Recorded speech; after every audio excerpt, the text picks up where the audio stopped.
Maraknya perusahaan startup yang melakukan perampingan, bahkan beberapa di antaranya terpaksa gulung tikar, telah menyita perhatian banyak kalangan. Rafael Udi Yunianto, seorang pakar human capital, membeberkan beberapa kelemahan dari aspek pengelolaan manajemen SDM di sejumlah perusahaan rintisan.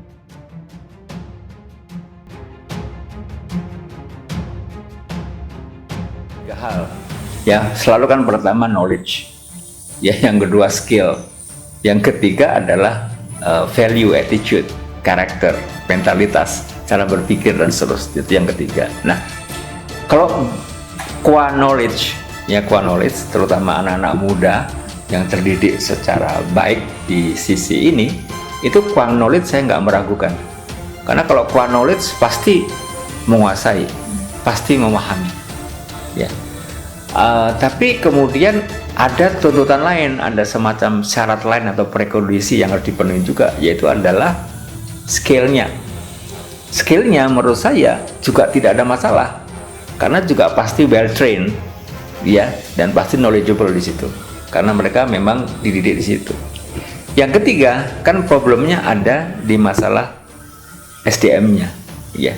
Apakah cukup, misalnya cukup pengalamannya, jam terbangnya cukup dalam mengelola sebuah organisasi besar, cukup mengelola sebuah perusahaan besar.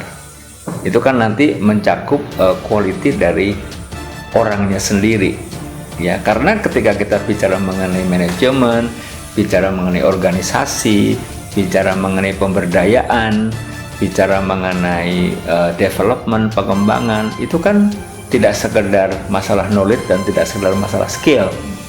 Nah, itu yang barangkali perlu dipertimbangkan.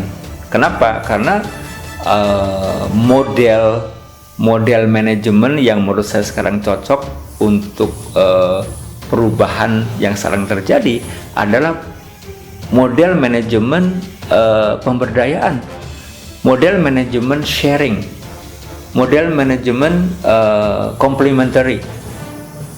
Ya, nah, tidak bisa kemudian gerbong yang besar itu kemudian hanya ditarik oleh satu atau dua orang yang knowledgeable tadi atau skillful, karena tidak cukup, karena harus mempunyai kompetensi lain untuk membuat sebuah company, korporasi itu menjadi besar. Tidak cukup hanya dari sisi knowledge saja atau dari sisi skill saja, pasti harus ada pemahaman lain yang dituntut untuk membuat sebuah perusahaan dan karyawannya itu menjadi besar. Nah, barangkali dari sisi yang nomor 3 tadi, ya, ini yang kemudian perlu dievaluasi oleh perusahaan-perusahaan startup yang kemudian dipimpin oleh katakanlah para entrepreneur yang sangat berani untuk mengambil risiko dan seterusnya, ya.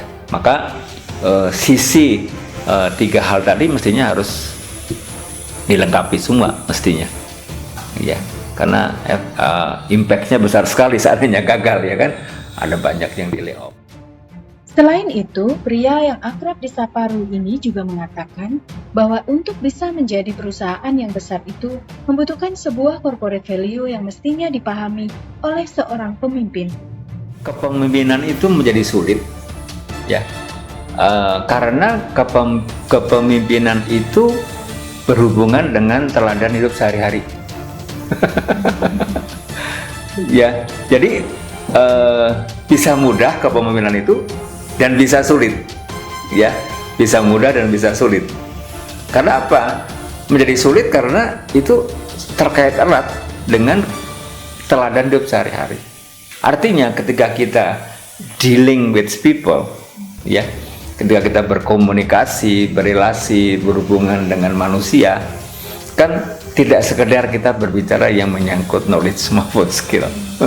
Itu butuh keahlian interrelationship, butuh skill of communication, ya, sehingga orang-orang yang ada di dalam organisasi, anak buah, sesama kolega, ya, dan seterusnya itu adalah well managed dalam pengertian bahwa bagaimanapun di dalam membangun sebuah organisasi itu membutuhkan sebuah value, membutuhkan sebuah nilai, ya. tidak sekedar transaksional, ya kan butuh nilai. Apalagi korporasi sudah menjadi besar, kan kita butuh nilai, ya entah nilainya itu trust, nilainya itu cooperation atau apapun namanya, tapi harus ada nilai yang dihayati sebagai sebuah corporate value, company value yang disepakati bersama.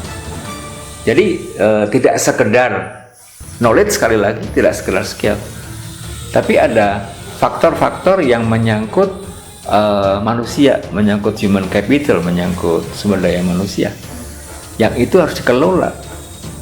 Kalau kemudian kita mengelola organisasi yang di dalamnya adalah orang-orang, kan kita tetap dealing with people, ya kan? Nah, ketika kita mengabaikan faktor dealing with people ini, faktor interrelationship ini, faktor komunikasi ini, ya barangkali dia nggak akan mendapatkan dukungan sepenuhnya, ya karena bahkan faktor ini bagi saya sebagai praktisi human capital justru yang pertama sebenarnya, ya karena knowledge bisa dipelajari, skill bisa dipelajari. Knowledge kita sekarang buka internet, apa yang kita mau kita bisa dapat knowledge.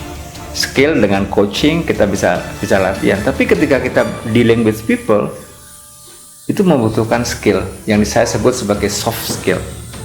Nah, soft skill inilah yang harus kemudian juga dikuasai oleh para CEO muda ini, ya tidak sekedar instruksi, tidak sekedar marah-marah, tidak sekedar membuat target, tapi how to deal with people.